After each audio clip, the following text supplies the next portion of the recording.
Hello everyone, welcome back to the nursing series. First question है जी, the nurse is monitoring the contractions of a woman in labor. The contraction is recorded as beginning at 10 a.m. and ending at 10:01 a.m.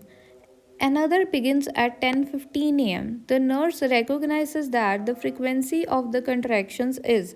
ਸੋ ਹੁਣ ਇਸ question ਦੇ ਵਿੱਚ ਕਿਹਾ ਗਿਆ ਆ ਕੰਟਰੈਕਸ਼ਨਸ ਬਾਰੇ ਗੱਲ ਕੀਤੀ ਗਈ ਆ ਐਂਡ ਦੱਸਿਆ ਹੋਇਆ ਕਿ ਕੰਟਰੈਕਸ਼ਨ ਮਦਰ ਦੀ ਰਿਕਾਰਡ ਕੀਤੀ ਗਈ ਵੂਮਨ ਦੀ ਉਹਦੇ ਵਿੱਚ ਉਹਦੀ ਕੰਟਰੈਕਸ਼ਨ ਫਸਟ ਕੰਟਰੈਕਸ਼ਨ ਸਟਾਰਟ ਹੁੰਦੀ ਸੀਗੀ 10 AM ਤੇ ਜੋ ਕਿ ਐਂਡ ਹੋ ਗਈ 10:01 AM ਤੇ ਜਿਹੜੀ ਸੈਕਿੰਡ ਕੰਟਰੈਕਸ਼ਨ ਆ ਉਹ ਬਿਗਿਨ ਹੁੰਦੀ ਆ ਐਟ 10:15 AM। ਸੋ ਹੁਣ ਜਦੋਂ ਆਪਾਂ ਕੰਟਰੈਕਸ਼ਨਸ ਨੂੰ ਮੈਰ ਕਰਦੇ ਹਾਂ ਤਾਂ ਉਹਦੇ ਵਿੱਚ ਆਪਾਂ ਦੋ ਚੀਜ਼ਾਂ ਮੈਰ ਕਰਦੇ ਹਾਂ ਮੇਨਲੀ ਜੋ ਆਪਾਂ ਯਾਦ ਰੱਖਣੀਆਂ ਹੁੰਦੀਆਂ frequency and duration. So frequency ਮਤਲਬ start of one contraction to start of next, 1 ਤੋਂ ਲੈ ਕੇ ਸੈਕਿੰਡ ਕੰਟਰੈਕਸ਼ਨ ਦੇ ਵਿੱਚ ਦਾ ਡਿਫਰੈਂਸ। ਐਂਡ ਡਿਊਰੇਸ਼ਨ ਹੁੰਦਾ ਆ start of one contraction to the end of same contraction ਕਿ ਕਿੰਨਾ ਉਹਨਾਂ ਦੇ ਵਿੱਚ ਟਾਈਮ ਸੀਗਾ। ਸੋ ਹੁਣ ਕੁਐਸਚਨ 'ਚ ਸਾਨੂੰ ਪੁੱਛਿਆ ਕਿ ਗਿਆ ਹੈ the nurse recognizes the frequency of the contraction is. Frequency ਆਪਾਂ ਦੇਖਣੀ ਆ, ਫ੍ਰੀਕੁਐਂਸੀ ਮਤਲਬ ਕਿੰਨੀ ਵਾਰ। ਇਸ ਦਾ ਮਤਲਬ ਹੈ ਕਿ ਇੱਕ ਕੰਟਰੈਕਸ਼ਨ ਦੇ ਸਟਾਰਟ ਹੋਣ ਤੋਂ ਲੈ ਕੇ ਅਗਲੀ ਕੰਟਰੈਕਸ਼ਨ ਦੇ ਸਟਾਰਟ ਹੋਣ 'ਚ ਕਿੰਨਾ ਟਾਈਮ ਹੈ। ਸੋ ਪਹਿਲੀ ਕੰਟਰੈਕਸ਼ਨ ਸਟਾਰਟ ਹੋਈ ਸੀਗੀ, ਫਸਟ ਕੰਟਰੈਕਸ਼ਨ ਸਟਾਰਟ ਹੋਈ at 10 AM and second contraction start ਹੋਈ at 10:15 AM। So first contraction ਤੋਂ ਕਿੰਨਾ ਟਾਈਮ ਬਾਅਦ ਸੈਕਿੰਡ ਕੰਟਰੈਕਸ਼ਨ ਸਟਾਰਟ ਹੋਈ, 15 ਮਿੰਟਸ ਬਾਅਦ। So correct answer is option A, 15 minutes. Next question, in assessing a client receiving chemotherapy, which of the following would require further evaluation? So ਹੁਣ question 'ਚ ਪੁੱਛਿਆ ਗਿਆ which of the following would require further evaluation, ਮਤਲਬ given options ਵਿੱਚੋਂ ਆਪਾਂ ਉਹ option select ਕਰਨੀ ਆ ਜਿੱਥੇ ਸਾਨੂੰ ਲੱਗਦਾ ਆ ਕਿ ਪ੍ਰੋਬਲਮ ਜ਼ਿਆਦਾ ਆ। ਸੋ ਜਿਹੜੀ ਚੀਜ਼ ਕੰਪਲੀਕੇਸ਼ਨ ਹੈਗੀ ਆ, ਹੁਣ ਕੀਮੋਥੈਰੇਪੀ ਦੇ ਵਿੱਚ ਕੁਛ ਨਾ ਕੁਛ ਸਾਈਡ ਇਫੈਕਟਸ ਜਿਹੜੇ ਆ ਉਹ ਐਕਸਪੈਕਟਡ ਹੁੰਦੇ ਆ, ਜਿਹੜੀ ਚੀਜ਼ ਨਹੀਂ ਐਕਸਪੈਕਟਡ ਉਹ ਆਪਾਂ ਸਲੈਕਟ ਕਰਨੀ ਆ। Option A is dry mucous membrane. So ਇੱਥੇ ਫਰਦਰ ਇਵੈਲੂਏਸ਼ਨ ਦੀ ਨੀਡ ਬਿਲਕੁਲ ਨਹੀਂ ਹੈਗੀ ਬਿਕੋਜ਼ ਕੀਮੋਥੈਰੇਪੀ ਨਾਲ ਡਰਾਈ ਮਾਊਥ ਹੋਣਾ, ਡੀਹਾਈਡਰੇਸ਼ਨ ਹੋਣਾ ਇਹ ਕਾਮਨ ਸਾਈਡ ਇਫੈਕਟਸ ਆ ਅਤੇ ਐਕਸਪੈਕਟਡ ਫਾਈਂਡਿੰਗ ਹੁੰਦੀ ਆ ਕੀਮੋਥੈਰੇਪੀ 'ਚ। ਇਹਨੂੰ ਈਜ਼ੀਲੀ ਮੈਨੇਜ ਵੀ ਕੀਤਾ ਜਾ ਸਕਦਾ ਹੈ। ਕੰਪਲੇਨਸ ਆਫ ਫਟੀਗ, ਸੋ ਇੱਥੇ ਵੀ ਫਰਦਰ ਇਵੈਲੂਏਸ਼ਨ ਦੀ ਨੀਡ ਨਹੀਂ ਹੈਗੀ ਬਿਕੋਜ਼ ਫਟੀਗ ਜੋ ਹੈ ਕੀਮੋ ਪੇਸ਼ੈਂਟਸ 'ਚ ਬਹੁਤ ਕਾਮਨ ਹੁੰਦੀ ਆ। ਕਾਰਨ ਕੀ ਹੁੰਦਾ ਇਹਦਾ, ਅਨੀਮੀਆ ਹੋਣਾ, ਲੋ ਐਨਰਜੀ ਹੋਣਾ ਐਂਡ ਇਹ ਵੀ ਨੋਰਮਲ ਐਕਸਪੈਕਟਡ ਰਿਸਪੌਂਸ ਹੈ। Option C, large areas of ecchymosis in various sites on the body. So this requires further evaluation. ਹੁਣ ਇਹ ਇੱਕ ਡੇਂਜਰਸ ਸਾਈਨ ਹੋ ਸਕਦਾ ਹੈ। ਐਕੀਮੋਸਿਸ ਦਾ ਮਤਲਬ ਬਰੂਜ਼ਿੰਗ ਹੋਣਾ, ਬਿਨਾਂ ਕਿਸੇ ਚੋਟ ਦੇ ਨੀਲ ਪੈਣੇ ਸ਼ੁਰੂ ਹੋ ਜਾਣੇ। ਹੁਣ ਇਹ ਥ੍ਰੋਮਬੋਸਾਈਟੋਪੀਨੀਆ ਵੱਲ ਇੰਡੀਕੇਟ ਕਰਦਾ ਹੈ। ਥ੍ਰੋਮਬੋਸਾਈਟੋਪੀਨੀਆ ਮੀਨਸ ਲੋ ਪਲੇਟਲੈਟਸ ਹੋਣਾ, ਜੋ ਕਿ ਕੀਮੋਥੈਰੇਪੀ ਦਾ ਇੱਕ ਸੀਰੀਅਸ ਕੰਪਲੀਕੇਸ਼ਨ ਆ ਕਿਉਂਕਿ ਕੀਮੋਥੈਰੇਪੀ ਕੀ ਕਰਦੀ ਹੈ, ਬੋਨ ਮੈਰੋ ਨੂੰ ਸਪਰੈਸ ਕਰਦੀ ਆ ਕੀਮੋਥੈਰੇਪੀ, ਜਿਹਦੇ ਕਰਕੇ ਬਲੱਡ ਸੈਲਸ ਡਿਕਰੀਜ਼ ਹੋਣ ਲੱਗ ਪੈਂਦੇ ਆ, ਜਿਨ੍ਹਾਂ 'ਚੋਂ ਪਲੇਟਲੈਟਸ ਵੀ ਨੇ ਜੋ ਉਹ ਘੱਟ ਜਾਂਦੇ ਆ ਅਤੇ ਉਹਦੇ ਕਰਕੇ ਫਿਰ ਕਲੌਟਿੰਗ ਪ੍ਰੋਪਰਲੀ ਨਹੀਂ ਹੁੰਦੀ। ਐਕੀਮੋਸਿਸ ਇਸ ਗੱਲ ਦਾ ਸਾਈਨ ਆ ਕਿ ਪੇਸ਼ੈਂਟ ਨੂੰ ਇੰਟਰਨਲ ਬਲੀਡਿੰਗ ਹੋ ਸਕਦੀ ਆ। ਸੋ ਇਸ ਨੂੰ ਇਮੀਡੀਏਟਲੀ ਇਵੈਲੂਏਟ ਕਰਨਾ ਜ਼ਰੂਰੀ ਆ। And option D, hair loss on scalp. So ਇੱਥੇ ਬਿਲਕੁਲ ਵੀ ਇਵੈਲੂਏਸ਼ਨ ਦੀ ਨੀਡ ਨਹੀਂ ਆ ਬਿਕੋਜ਼ ਕੀਮੋਥੈਰੇਪੀ ਵਿੱਚ ਹੇਅਰ ਲੋਸ ਹੋਣਾ, ਦੈਟ ਇਜ਼ ਐਲੋਪੇਸ਼ੀਆ ਹੋਣਾ ਐਕਸਪੈਕਟਡ ਸਾਈਨ ਆ। So this is wrong. Next question, a 7-month-old child has been diagnosed with cerebral palsy. Which of the following sign and symptoms would the nurse assess as consistent with the diagnosis? So ਆਪਾਂ cerebral palsy ਦਾ correct diagnosis ਦੇ ਨਾਲ ਉਹਦੇ ਨਾਲ relate ਕਰਨ ਵਾਲਾ sign and symptom find ਕਰਨਾ ਆ। ਸੋ ਸੈਰੀਬਰਲ policy ਪਹਿਲਾਂ ਹੈ ਕੀ, ਇੱਕ ਨਿਊਰੋਲੋਜੀਕਲ ਡਿਸਆਰਡਰ ਹੈ ਜੋ ਬ੍ਰੇਨ ਡੈਮੇਜ ਹੋਣ ਕਾਰਨ ਜਾਂ ਫਿਰ ਬਰਥ ਤੋਂ ਪਹਿਲਾਂ, ਬਰਥ ਟਾਈਮ ਜਾਂ ਅਰਲੀ ਇਨਫੈਂਸੀ ਵਿੱਚ ਐਬਨੋਰਮਲ ਬ੍ਰੇਨ ਡਿਵੈਲਪਮੈਂਟ ਕਰਕੇ ਹੁੰਦਾ ਆ। ਸੋ ਇਸ ਕੰਡੀਸ਼ਨ ਵਿੱਚ ਮੇਨਲੀ ਪਰਸਨ ਦੀ ਮੂਵਮੈਂਟ, ਪੋਸਚਰ, ਮਸਲ ਟੋਨ ਅਤੇ ਕੋਆਰਡੀਨੇਸ਼ਨ ਅਫੈਕਟ ਹੁੰਦੀ ਆ। ਜੇ ਐਬਨੋਰਮਲ ਬ੍ਰੇਨ ਡਿਵੈਲਪਮੈਂਟ ਕਰਕੇ ਸੈਰੀਬਰਲ ਪਾਲਸੀ ਹੋਇਆ ਹੋਵੇ ਤਾਂ ਬੱਚਿਆਂ 'ਚ ਜਿਹੜੀ ਬਰਥ ਟਾਈਮ ਪ੍ਰੈਜ਼ੈਂਟ ਹੋਣ ਵਾਲੇ ਪ੍ਰਿਮਿਟਿਵ ਰਿਫਲੈਕਸਿਸ ਹੁੰਦੇ ਆ ਉਹ ਸਟਿਲ ਪਰਸਿਸਟ ਕਰਦੇ ਆ, ਉਹ ਏਜ ਕ੍ਰੋਸ ਹੋਣ ਤੋਂ ਬਾਅਦ ਵੀ। ਐਂਡ ਉਹਨਾਂ ਬੱਚਿਆਂ ਵਿੱਚ ਨੋਰਮਲ ਡਿਵੈਲਪਮੈਂਟਲ ਮਾਈਲਸਟੋਨਸ ਸਾਰੇ ਡਿਲੇ ਹੋ ਜਾਂਦੇ ਆ। So let's see our options ਕਿ ਕਿਹੜਾ ਸਾਈਨ ਐਂਡ ਸਿਮਟਮ ਕੰਸਿਸਟੈਂਟ ਆ with cerebral palsy. Option A, positive grasp reflex. So grasp reflex ਦਾ ਮਤਲਬ ਕੀ ਹੋ ਜਾਂਦਾ ਆ, ਸੋ ਸੈਰੀਬਰਲ ਪਾਲਸੀ ਵਿੱਚ ਪ੍ਰਿਮਿਟਿਵ ਰਿਫਲੈਕਸ ਪਰਸਿਸਟ ਕਰਦੇ ਹੁੰਦੇ ਆ। ਸੋ ਨੋਰਮਲੀ ਜਿਹੜੀ ਪਾਮਰ ਗ੍ਰੈਸਪ ਰਿਫਲੈਕਸ ਹੁੰਦੀ ਆ 3 to 4 ਮੰਥਸ ਤੱਕ ਡਿਸਅਪੇਅਰ ਹੋ ਜਾਣੀ ਚਾਹੀਦੀ ਆ।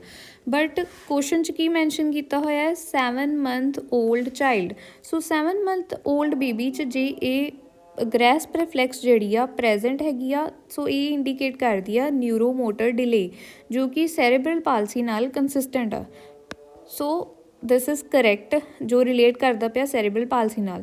Option B harlequin sign. So ਇਹ ਸਾਈਨ ਜ਼ਿਆਦਾਤਰ ਨਿਊ ਬੋਰਨਸ ਵਿੱਚ ਇਮੈਚਿਓਰ ਸਰਕੂਲੇਸ਼ਨ ਕਰਕੇ ਹੁੰਦਾ ਆ, ਜਿੱਥੇ ਬੋਡੀ ਦਾ ਅੱਧਾ ਹਿੱਸਾ ਜਿਹੜਾ ਆ ਰੈੱਡ ਅਤੇ ਬਾਕੀ ਦਾ ਅੱਧਾ ਹਿੱਸਾ ਜਿਹੜਾ ਆ ਉਹ ਪੇਲ ਹੋ ਜਾਂਦਾ ਆ, ਐਂਡ ਇਹ ਸੈਰੀਬਰਲ ਪਾਲਸੀ ਨਾਲ ਰਿਲੇਟਡ ਨਹੀਂ ਹੁੰਦਾ। So this is wrong. Option C pigeon chest. So ਜੋ ਪਿਜਨ ਚੈਸਟ ਆ ਇਹ ਕ੍ਰੋਨਿਕ ਰੈਸਪੀਰੇਟਰੀ ਡਿਸੀਜ਼ ਜਾਂ ਫਿਰ ਰਿਕੇਟਸ ਜਾਂ ਕੰਜੈਨੀਟਲ ਚੈਸਟ ਡਿਫੋਰਮਿਟੀ ਨਾਲ ਐਸੋਸੀਏਟਡ ਆ, ਇਹ ਸੈਰੀਬਰਲ ਪਾਲਸੀ ਦਾ ਸਾਈਨ ਨਹੀਂ ਹੈ। Wrong. Option D circumoral cyanosis. So circumoral cyanosis means lips ਦੇ ਅਰਾਊਂਡ ਬਲੂਇਸ਼ ਡਿਸਕਲਰੇਸ਼ਨ ਹੋਣਾ, ਐਂਡ ਇਹ ਹਾਰਟ ਜਾਂ ਰੈਸਪੀਰੇਟਰੀ ਪ੍ਰੋਬਲਮਸ ਨਾਲ ਰਿਲੇਟਡ ਹੁੰਦਾ ਆ। ਇਹ ਵੀ ਸੈਰੀਬਰਲ ਪਾਲਸੀ ਦਾ ਪ੍ਰਾਇਮਰੀ ਫੀਚਰ ਨਹੀਂ ਆ। So this is wrong. Correct option is option A, positive grasp reflex. Next question, which of the following is the priority for the nurse to include in teaching plan for a client with acute bacterial conjunctivitis? So ਸਭ ਤੋਂ ਪਹਿਲਾਂ ਜੋ acute bacterial conjunctivitis ਹੈ, ਇਹ ਆਈ ਦੀ ਕੰਜਕਟਾਈਵਾ ਦੀ bacterial infection ਹੈ, ਜੋ direct contact means with infected hands, eye secretions ਜਾਂ contaminated objects ਜਿਵੇਂ ਕਿ ਟੋਵਲਸ ਰਾਹੀਂ ਬਹੁਤ ਈਜ਼ੀਲੀ ਇਹ ਸਪਰੈਡ ਹੁੰਦੀ ਆ। ਸੋ ਹੁਣ ਇਹ ਸਪਰੈਡ ਹੋਣ ਵਾਲੀ ਇਨਫੈਕਸ਼ਨ ਆ, ਸੋ ਇੱਥੇ ਸਭ ਤੋਂ ਇੰਪੋਰਟੈਂਟ ਹੁੰਦਾ ਹੈ ਇਸ ਇਨਫੈਕਸ਼ਨ ਨੂੰ ਕੰਟਰੋਲ ਕਰਨਾ। ਸੋ ਟੀਚਿੰਗ ਪਲਾਨ ਦੇ ਵਿੱਚ ਆਪਾਂ ਕਿਹੜੀ ਚੀਜ਼ ਇੰਕਲੂਡ ਕਰਾਂਗੇ ਐਜ਼ ਅ ਪ੍ਰਾਇਓਰਿਟੀ? ਆਪਸ਼ਨਸ ਨੇ instruct the client to avoid rubbing the eyes, B. Apply hot moist compress to the adherent crust on the eye. C. Stress the importance of hand washing. D. Instruct the client to avoid sharing towels. ਸੋ ਹੁਣ ਜਿਵੇਂ ਮੈਂ ਤੁਹਾਨੂੰ ਦੱਸਿਆ ਸੀ ਕਿ ਇਸ problem ਦੇ ਵਿੱਚ ਸਾਡੀ ਪ੍ਰਾਇਓਰਿਟੀ ਹੋਣੀ ਚਾਹੀਦੀ ਹੈ ਕਿ ਸਭ ਤੋਂ ਪਹਿਲਾਂ ਆਪਾਂ ਇਹਦੇ ਸਪਰੈਡ ਨੂੰ ਪ੍ਰੀਵੈਂਟ ਕਰੀਏ। ਸੋ ਆਪਸ਼ਨ ਏ ਦਿੱਤੀ ਹੈ, instruct the client to avoid rubbing the eyes. ਹੁਣ ਇਹ ਇਹਨਾਂ ਵਿੱਚੋਂ ਪ੍ਰਾਇਓਰਿਟੀ ਨਹੀਂ ਹੈਗੀ। ਆਈਸ ਰਬ ਕਰਨ ਨਾਲ ਇਨਫੈਕਸ਼ਨ ਵੱਧ ਸਕਦੀ ਆ ਹੋਰ ਬਿਲਕੁਲ, ਪਰ ਇਹ ਪ੍ਰਾਇਮਰੀ ਸਟੈਪ ਨਹੀਂ ਹੁੰਦਾ ਕਿਸੇ ਵੀ ਇਨਫੈਕਸ਼ਨ ਦੇ ਸਪਰੈਡ ਨੂੰ ਰੋਕਣ ਲਈ। Option B apply hot moist compresses to the adherent crust on the eye. ਹੁਣ ਵਾਰਮ ਕੰਪਰੈਸ ਕੰਫਰਟ ਅਤੇ ਕਲੀਨਿੰਗ ਲਈ ਯੂਜ਼ਫੁਲ ਹੈਗੇ ਆ, ਬਟ ਇਹ ਇੱਥੇ ਸਾਡੀ ਪ੍ਰਾਇਓਰਿਟੀ ਨਹੀਂ ਆਊਗੀ in teaching plan. So this is also wrong. Priority ਹੈ ਇਨਫੈਕਸ਼ਨ ਨੂੰ ਸਪਰੈਡ ਹੋਣ ਤੋਂ ਰੋਕਣਾ। Option C stress the importance of hand washing. So yes, ਇਹ ਬਿਲਕੁਲ ਪ੍ਰਾਇਓਰਿਟੀ ਹੋਊਗੀ। ਬੈਕਟੀਰੀਅਲ ਕੰਜਕਟਿਵਾਈਟਿਸ ਸਭ ਤੋਂ ਜ਼ਿਆਦਾ ਹੈਂਡਸ ਰਾਹੀਂ ਸਪਰੈਡ ਹੁੰਦੀ ਆ।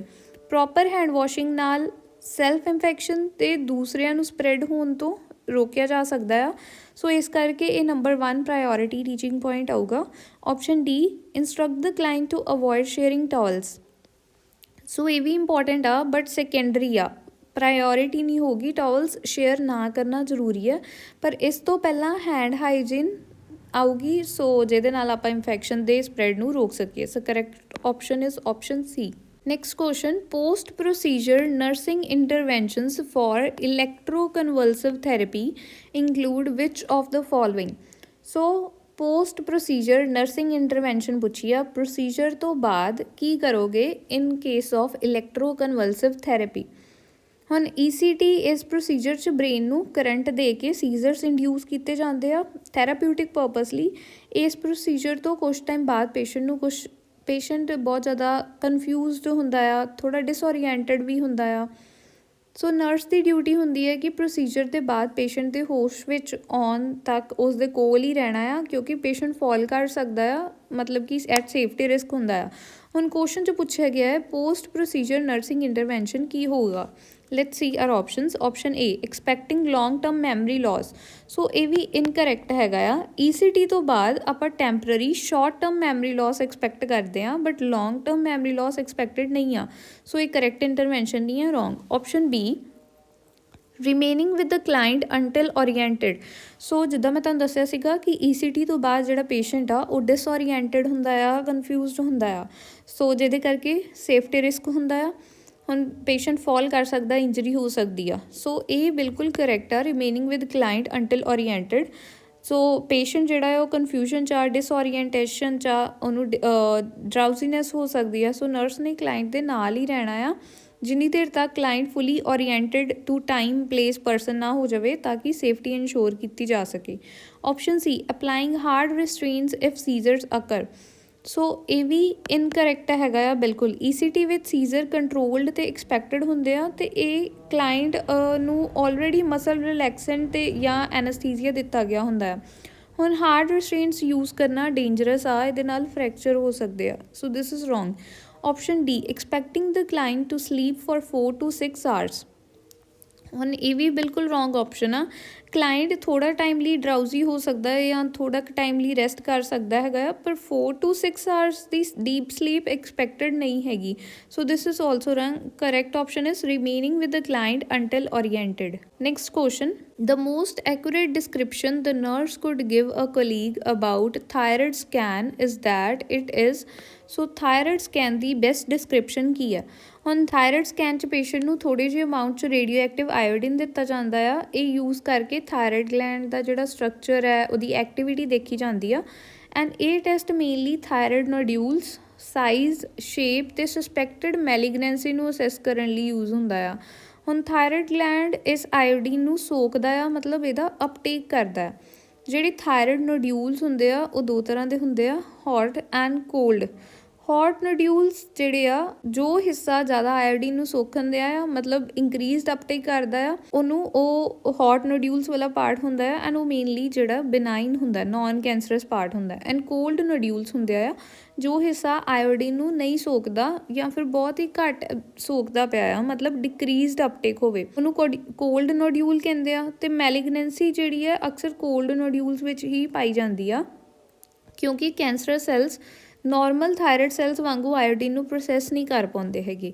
ਸੋ ਹੁਣ ਥਾਇਰਡ ਸਕੈਨ ਦੀ ਬੈਸਟ ਡਿਸਕ੍ਰਿਪਸ਼ਨ ਆਪਾਂ ਦੱਸਣੀ ਆ। Option A, assist in differentiating between primary and secondary hypothyroidism. So ਇਹ ਬਿਲਕੁਲ ਰੋਂਗ ਹੈਗਾ ਆ। ਹੁਣ ਪ੍ਰਾਇਮਰੀ ਐਂਡ ਸੈਕੰਡਰੀ ਹਾਈਪੋਥਾਇਰਾਇਡਿਜ਼ਮ ਨੂੰ ਚੈੱਕ ਕਰਨ ਲਈ TSH ਲੈਵਲ ਜਾਂ ਫਿਰ thyroid releasing hormone stimulation test ਕੀਤਾ ਜਾਂਦਾ ਆ, ਥਾਇਰਡ ਸਕੈਨ ਨਹੀਂ ਕੀਤਾ ਜਾਂਦਾ। Option B, demonstrates increased uptake of radioactive iodine in areas of possible malignancy. So ਇਹ ਵੀ ਇਨਕਰੈਕਟ ਹੈ। ਜਿਵੇਂ ਕਿ ਮੈਂ ਤੁਹਾਨੂੰ ਆਲਰੇਡੀ ਵੀ ਦੱਸਿਆ ਸੀਗਾ, ਇੰਕਰੀਜ਼ਡ ਅਪਟੇਕ ਵਾਲੇ ਏਰੀਆਜ਼ ਨੂੰ ਹੌਟ ਨੋਡਿਊਲਸ ਕਹਿੰਦੇ ਨੇ, ਜੋ ਯੂਜੂਅਲੀ ਬਿਨਾਈਨ ਹੁੰਦੇ ਆ, ਮੈਲੀਗਨੈਂਟ ਨਹੀਂ ਹੁੰਦੇ। So wrong. Option D, demonstrates a decreased uptake of radioactive iodine in areas of possible malignancy। So this is correct। malignancy ਜ਼ਿਆਦਾਤਰ ਕੋਲਡ ਨੋਡਿਊਲਸ 'ਚ ਪਾਈ ਜਾਂਦੀ ਹੈ, ਜਿੱਥੇ ਰੇਡੀਓਐਕਟਿਵ ਆਇਓਡੀਨ ਦਾ ਅਪਟੇਕ ਘੱਟ ਹੁੰਦਾ ਆ। ਇਸ ਕਰਕੇ ਥਾਇਰਡ ਸਕੈਨ ਜਿਹੜਾ ਆ ਉਹ ਸਸਪੈਕਟਡ ਕੈਂਸਰ ਏਰੀਆਜ਼ 'ਚ ਡਿਕਰੀਜ਼ਡ ਅਪਟੇਕ ਦਿਖਾਊਗਾ। So this is correct. Option E, measures the effect of TSH on thyroid function. ਹੁਣ TSH ਦਾ ਇਫੈਕਟ ਮੈਜ਼ਰ ਕਰਨ ਲਈ ਥਾਇਰਡ ਫੰਕਸ਼ਨ ਟੈਸਟ ਯੂਜ਼ ਹੁੰਦੇ ਨੇ, ਸਕੈਨ ਨਹੀਂ ਯੂਜ਼ ਹੁੰਦਾ। So this is also wrong. Correct is option C. So here is option C and this was D. So correct is option C. Next question, the leading cause of diarrheal disease in childhood is which of the following? So ਹੁਣ ਬੱਚਿਆਂ ਵਿੱਚ diarrheal diseases ਜੋ ਹੈ ਉਹ ਜ਼ਿਆਦਾਤਰ infectious causes ਕਰਕੇ ਹੁੰਦੀਆਂ ਨੇ। ਇਹਨਾਂ ਵਿੱਚ ਵਾਇਰਲ ਕਾਜ਼ਸ ਸਪੈਸ਼ਲੀ ਇਨਫੈਂਸੀ ਅਤੇ ਅਰਲੀ ਚਾਈਲਡਹੁੱਡ ਵਿੱਚ ਸਭ ਤੋਂ ਜ਼ਿਆਦਾ ਕਾਮਨ ਹੁੰਦੇ ਆ, ਜੋ ਕਿ ਡੀਹਾਈਡਰੇਸ਼ਨ ਅਤੇ ਹੌਸਪੀਟਲ ਐਡਮਿਸ਼ਨ ਦਾ ਮੇਨ ਰੀਜ਼ਨ ਬਣ ਸਕਦੇ ਆ। So let's see our options. ਹੁਣ leading cause of diarrhoeal disease in childhood ਕੀ ਆ? ਆਪਸ਼ਨ ਏ, ਇੰਟੈਰੋਟੌਕਸੀਜੈਨਿਕ ਐਸਚਰੀਸ਼ੀਆ ਕੋਲਾਈ। ਸੋ ਇਹ ਜ਼ਿਆਦਾਤਰ ਟਰੈਵਲਰਸ ਡਾਇਰੀਆ ਜਾਂ ਫਿਰ ਡਿਵੈਲਪਿੰਗ ਏਰੀਆਜ਼ 'ਚ ਮਾਈਲਡ ਟੂ ਮੋਡਰੇਟ ਡਾਇਰੀਆ ਕਰਦਾ ਆ, ਪਰ ਬੱਚਿਆਂ ਵਿੱਚ ਲੀਡਿੰਗ ਕਾਜ਼ ਨਹੀਂ ਆ। So this is wrong. Option B, salmonella non typhoid. ਹੁਣ ਸਾਲਮੋਨੈਲਾ ਫੂਡ ਬੋਰਨ ਇਨਫੈਕਸ਼ਨ ਕਰਕੇ ਡਾਇਰੀਆ ਕਰਦਾ ਆ, ਪਰ ਇਹ ਇੰਨਾ ਕਾਮਨ ਨਹੀਂ ਹੈਗਾ ਚਾਈਲਡਹੁੱਡ ਵਿੱਚ as compare to viral diseases. So this is wrong. Rotavirus worldwide ਬੱਚਿਆਂ ਵਿੱਚ ਡਾਇਰੀਆ ਦਾ ਸਭ ਤੋਂ ਲੀਡਿੰਗ ਕਾਜ਼ ਹੈਗਾ, ਸਪੈਸ਼ਲੀ ਇਨਫੈਂਟਸ ਅਤੇ ਯੰਗ ਚਿਲਡਰਨ 'ਚ। ਇਹ ਫੀਕੋ ਔਰਲ ਰੂਟ ਰਾਹੀਂ ਬਹੁਤ ਜ਼ਿਆਦਾ ਸਪਰੈਡ ਹੁੰਦਾ ਆ, ਅਤੇ ਇਹ ਸਿਵੀਅਰ ਵਾਟਰੀ ਡਾਇਰੀਆ, ਵੋਮਿਟਿੰਗ ਅਤੇ ਡੀਹਾਈਡਰੇਸ਼ਨ ਕਾਜ਼ ਕਰਦਾ ਆ। So this is leading cause of diarrhoeal disease in childhood. ਇਹਦੇ ਲਈ ਬੱਚਿਆਂ ਨੂੰ ਰੋਟਾ ਵਾਇਰਸ ਵੈਕਸੀਨ ਵੀ ਦਿੱਤੀ ਜਾਂਦੀ ਹੈ। Option D कैंपाइलोबैक्टर jejuni. सो ये बैक्टीरियल डायरिया का कॉमन कॉज हैगा आ, पर रोटा वायरस तो ज़्यादा प्रेवलेंट नहीं आ चाइल्डहुड विच, so this is also wrong. Next question, information required for an informed consent generally does not include which of the following. So informed consent की है, एक लीगल तो एथिकल प्रोसैस है जिहदे च पेशेंट नूं उहदे ट्रीटमेंट या फिर प्रोसीजर तो पहला पूरी क्लीयर तो अंडरस्टैंडेबल लैंगुएज इंफॉर्मेशन दी जाती है ताकि वो वॉलंटरीली डिसीजन लै सके। ये ट्रीटमेंट का नेचर, उहदे रिस्क, बैनीफिट्स ते ऑल्टरनेटिव्स प्रेजेंट होंदे आ। हुण क्वेश्चन जो पूछा गया है डज नॉट इंक्लूड, किहड़ी चीज़ इनफॉर्म्ड कंसेंट का पार्ट नहीं हैगी। Option A डायगनोसिस। सो डायगनोसिस जो है ये बिल्कुल इनफॉर्म्ड कंसेंट का पार्ट होंदा आ। पेशेंट नूं उहदे करंट डायगनोस बारे प्रॉपरली दस्सिया जांदा आ ਤਾਂ ਜੋ ट्रीटमेंट ਨੂੰ समझ सके कि ਉਹਦੇ ਲਈ ਕਿਹੜੀ ट्रीटमेंट ਦੀ ਨੀਡ ਆ। Option B anticipated charges of treatment. So ਇਹ ਜਿਹੜਾ ਇਨਫੋਰਮਡ ਕੰਸੈਂਟ ਦਾ ਪਾਰਟ ਨਹੀਂ ਹੈਗਾ, so it is not included in informed consent. ਤੇ ਆਪਾਂ ਇਹੀ ਲੱਭਣਾ ਸੀਗਾ ਕਿ ਕਿਹੜੀ ਚੀਜ਼ ਇਹਦੇ ਵਿੱਚ ਨਹੀਂ ਆਉਂਦੀ ਹੈਗੀ। ਸੋ ਟਰੀਟਮੈਂਟ ਦੀ ਐਸਟੀਮੇਟਡ ਕਾਸਟ ਜਾਂ ਚਾਰजेस ਫਾਈਨੈਂਸ਼ੀਅਲ ਕਾਉਂਸਲਿੰਗ ਦਾ ਹਿੱਸਾ ਹੈ, ਇਹ ਇਨਫੋਰਮਡ ਕੰਸੈਂਟ ਦਾ ਮੈਂਡੇਟਰੀ ਕੰਪੋਨੈਂਟ ਨਹੀਂ ਹੈਗੇ। Option C alternative options for the treatment. So patient ਨੂੰ ਸਾਰੇ ਰੀਜ਼ਨੇਬਲ ਟਰੀਟਮੈਂਟ ਆਪਸ਼ਨਸ ਜਾਂ ਫਿਰ ਟਰੀਟਮੈਂਟ ਨਾ ਕਰਵਾਉਣ ਦੇ ਰਿਸਕ ਬਾਰੇ ਦੱਸਣਾ ਇਨਫੋਰਮਡ ਕੰਸੈਂਟ ਦਾ ਅਸੈਂਸ਼ੀਅਲ ਹਿੱਸਾ ਹੈਗਾ ਆ। So this is included in informed consent. Option D significant risk and benefits of a recommended treatment plan. So ਇਹ ਵੀ ਇੰਕਲੂਡਡ ਹੁੰਦਾ ਆ ਇਨਫੋਰਮਡ ਕੰਸੈਂਟ 'ਚ। ਮੇਜਰ ਰਿਸਕ ਤੇ ਬੈਨੀਫਿਟ ਐਕਸਪਲੇਨ ਕਰਨਾ ਇਨਫੋਰਮਡ ਕੰਸੈਂਟ ਦਾ ਕੋਰ ਐਲੀਮੈਂਟ ਹੈ। ਸੋ ਇਹ ਵੀ ਇੰਕਲੂਡਡ ਆ। ਜਿਹੜੀ ਚੀਜ਼ ਇਨਫੋਰਮਡ ਕੰਸੈਂਟ ਵਿੱਚ ਨਹੀਂ ਆਉਂਦੀ that is anticipated charges of treatment. Next question, a client who is gravida 4 para 2 is admitted to a labor and delivery unit. The nurse performs a vaginal examination and determines that client's cervix is 6 centimeter dilated, 75% effaced and +1 station. Based on nurse assessment, in which stage of labor is the client? So ਆਪਾਂ stage of labor find ਕਰਨੀ ਹੈ। ਹੁਣ labour ਜੋ ਹੈ, labour ਦੀਆਂ mainly ਕਿੰਨੀਆਂ stages ਹੁੰਦੀਆਂ ਨੇ? 3 ਸਟੇਜਸ ਹੁੰਦੀਆਂ ਨੇ ਲੇਬਰ ਦੀਆਂ। ਐਂਡ ਉਹਦੇ ਵਿੱਚੋਂ ਜਿਹੜੀ ਫਸਟ ਸਟੇਜ ਆਫ ਲੇਬਰ ਹੁੰਦੀ ਹੈ, ਫਸਟ ਸਟੇਜ ਦੀ ਅੱਗੇ ਜੋ ਸਟੇਜਸ ਹੁੰਦੀਆਂ ਨੇ ਉਹਨਾਂ ਨੂੰ ਫੇਸਿਸ ਦੇ ਵਿੱਚ ਡਿਵਾਈਡ ਕੀਤਾ ਜਾਂਦਾ ਆ। ਫਸਟ ਆ ਜਾਂਦਾ ਹੈ ਇਹਦੇ ਵਿੱਚ Latent face, second is active face and third one is transition face. So first stage of labour ਵਿੱਚ ਮੇਨਲੀ ਹੁੰਦਾ ਕੀ ਆ? ਸਰਵਿਕਸ ਦੀ ਡਾਇਲੇਸ਼ਨ ਹੁੰਦੀ ਆ, ਇਫੇਸਮੈਂਟ ਹੁੰਦੀ ਆ। ਹੁਣ ਸਰਵਿਕਸ ਦੀ ਡਾਇਲੇਸ਼ਨ ਹੁੰਦੀ ਆ 0 to 10 ਸੈਂਟੀਮੀਟਰ ਤੱਕ। ਲੇਟੈਂਟ ਫੇਜ਼ ਦੇ ਵਿੱਚ 0 to 3 ਸੈਂਟੀਮੀਟਰ ਡਾਇਲੇਸ਼ਨ ਹੋ ਜਾਂਦੀ ਹੈ। ਐਕਟਿਵ ਫੇਜ਼ ਦੇ ਵਿੱਚ 4 to 7 centimetre and transition phase 'ਚ 8 to 10 ਸੈਂਟੀਮੀਟਰ। ਸੋ ਕੁਐਸਚਨ 'ਚ ਸਾਨੂੰ ਮੈਂਸ਼ਨ ਕੀ ਕੀਤਾ ਗਿਆ ਹੋਇਆ ਆ, ਜੋ ਸਾਡੇ ਕੋਲ ਫਾਈਂਡਿੰਗਸ ਮੈਂਸ਼ਨ ਆ। 6 centimetre dilated, 75% effaced and +1 station. +1 station ਜੋ ਹੈ, ਸਟੇਸ਼ਨ ਫੀਟਸ ਦੀ ਪੋਜੀਸ਼ਨ ਦਿਖਾਉਂਦਾ ਆ ਪੈਲਵਿਸ 'ਚ, ਮਤਲਬ ਕਿ ਫੀਟਸ ਦਾ ਜਿਹੜਾ ਪ੍ਰੈਜੈਂਟਿੰਗ ਪਾਰਟ ਆ ਮਦਰ ਦੀ ਈਸਚੀਅਲ ਸਪਾਈਨਸ ਤੋਂ ਕਿੰਨਾ ਥੱਲੇ ਆ ਚੁੱਕਾ ਆ। ਸੋ ਹੁਣ ਫਾਈਂਡਿੰਗ ਸਾਡੇ ਕੋਲ ਦਿੱਤੀਆਂ ਹੋਈਆਂ ਨੇ ਇਹ ਤਿੰਨੋਂ findings. 6 centimetre dilated, 75% effaced and +1 station. ਹੁਣ ਇਹਦੇ ਬੇਸਿਸ 'ਤੇ ਆਪਾਂ ਆਪਣੀ ਆਪਸ਼ਨ ਸੈਲੈਕਟ ਕਰਨੀ ਆ। ਆਪਸ਼ਨ ਏ ਦਿੱਤੀ ਹੋਈ ਆ first face Latent stage. So ਇਹ ਇਨਕਰੈਕਟ ਹੈਗੀ ਆ। ਲੇਟੈਂਟ ਸਟੇਜ ਵਿੱਚ 0 to 3 ਸੈਂਟੀਮੀਟਰ ਡਾਇਲੇਸ਼ਨ ਤੱਕ ਹੁੰਦਾ ਹੈ। ਸੋ ਲੇਟੈਂਟ ਫੇਸ ਕਿੰਨਾ ਆ? 0 to 3 ਸੈਂਟੀਮੀਟਰ। ਅਤੇ ਕੁਐਸਚਨ 'ਚ ਦਿੱਤੀ ਹੈ 6 ਸੈਂਟੀਮੀਟਰ ਡਾਇਲੇਸ਼ਨ। ਸੋ ਇਹ 3 ਤੋਂ ਜ਼ਿਆਦਾ ਆ। So this is wrong. Option B first stage active phase. ਹੁਣ ਐਕਟਿਵ ਫੇਸ ਵਿੱਚ ਡਾਇਲੇਸ਼ਨ ਕਿੰਨੀ ਹੁੰਦੀ ਹੈ? 4 to 7 centimetre. 6 centimetre dilation clearly ਦਿਖਾਉਂਦਾ ਹੈ ਕਿ ਕਲਾਇੰਟ ਫਸਟ ਸਟੇਜ ਦੇ ਐਕਟਿਵ ਫੇਸ ਵਿੱਚ ਹੈਗਾ ਆ। ਐਂਡ ਇਫੇਸਮੈਂਟ ਅਤੇ +1 ਸਟੇਸ਼ਨ ਇਹ ਗੱਲ ਕਨਫਰਮ ਕਰਦੇ ਆ ਕਿ ਲੇਬਰ ਅੱਗੇ ਹੋਰ ਪ੍ਰੋਗਰੈਸ ਹੋ ਰਿਹਾ ਆ। ਸੋ ਇਹ ਫਸਟ ਸਟੇਜ ਦਾ ਐਕਟਿਵ ਫੇਸ ਹੈ। This is correct. Option C first stage transition phase. No, transition phase 'ਚ ਡਾਇਲੇਸ਼ਨ ਹੁੰਦੀ 8 to 10 ਸੈਂਟੀਮੀਟਰ। ਇਹ ਵੀ wrong. And first phase active stage. So ਇਹ ਤਾਂ ਟਰਮ ਹੀ ਬਿਲਕੁਲ ਗਲਤ ਦਿੱਤੀ ਹੋਈ ਆ। ਇੱਥੇ ਫਸਟ ਸਟੇਜ ਐਕਟਿਵ ਫੇਸ ਹੋਣਾ ਸੀਗਾ, ਨਾ ਕਿ first phase active stage. So ਇਹ ਟਰਮੀਨੋਲੋਜੀ ਹੀ ਇਹਦੇ ਵਿੱਚ ਰੋਂਗ ਹੈ। Correct option is option B. Next question, the nurse is assessing a client diagnosed with acute myeloid leukemia, which assessment data support this diagnosis? So means ਆਪਾਂ ਉਹ option ਸੈਲੈਕਟ ਕਰਨੀ ਹੈ ਜੋ acute myeloid leukemia ਦਾ sign ਹੈ। ਹੁਣ acute ਮਾਈਲॉइड leukaemia ਜਿਹਨੂੰ AML ਆਪਾਂ ਕਹਿ ਦਿੰਦੇ ਆ, ਇਹ ਇੱਕ ਮੈਲੀਗਨੈਂਟ ਡਿਸਆਰਡਰ ਹੈਗਾ ਆ ਬੋਨ ਮੈਰੋ ਦਾ, ਜਿੱਥੇ ਬੋਨ ਮੈਰੋ ਇਮੈਚਿਓਰ ਮਾਈਲॉइड ਸੈਲਸ ਅਨਕੰਟਰੋਲਡ ਤਰੀਕੇ ਨਾਲ ਵਧਾਈ ਜਾਂਦੀ ਆ। ਸੋ ਇਹਦਾ ਮਤਲਬ ਹੁੰਦਾ ਆ ਕਿ ਹੁਣ ਇਹਦੇ ਵਿੱਚ ਲਿਊਕੀਮੀਆ 'ਚ ਮੇਨਲੀ ਕੀ ਹੁੰਦਾ ਆ, WBCs ਬਹੁਤ ਜ਼ਿਆਦਾ ਵਧਣ ਦੇ ਹੁੰਦੇ ਆ, ਇਮੈਚਿਓਰ WBCs, ਪਰ ਉਹ ਸਹੀ ਤਰ੍ਹਾਂ ਕੰਮ ਨਹੀਂ ਕਰ ਰਹੇ ਹੁੰਦੇ। ਇਮੈਚਿਓਰ ਸੈਲਸ ਵਧਣਦੇ ਆ, ਬਟ ਜਿਹੜੇ ਨਾਰਮਲ ਬਲੱਡ ਸੈਲਸ ਆ, RBCs, WBCs, ਪਲੇਟਲੇਟਸ, ਉਹ ਘੱਟ ਜਾਂਦੇ ਆ, ਜਿਹਦੇ ਕਰਕੇ ਇਨਫੈਕਸ਼ਨ ਦਾ ਰਿਸਕ, ਅਨੀਮੀਆ ਅਤੇ ਬਲੀਡਿੰਗ ਦੀ ਪ੍ਰੋਬਲਮ ਦਾ ਰਿਸਕ ਹੁੰਦਾ ਆ।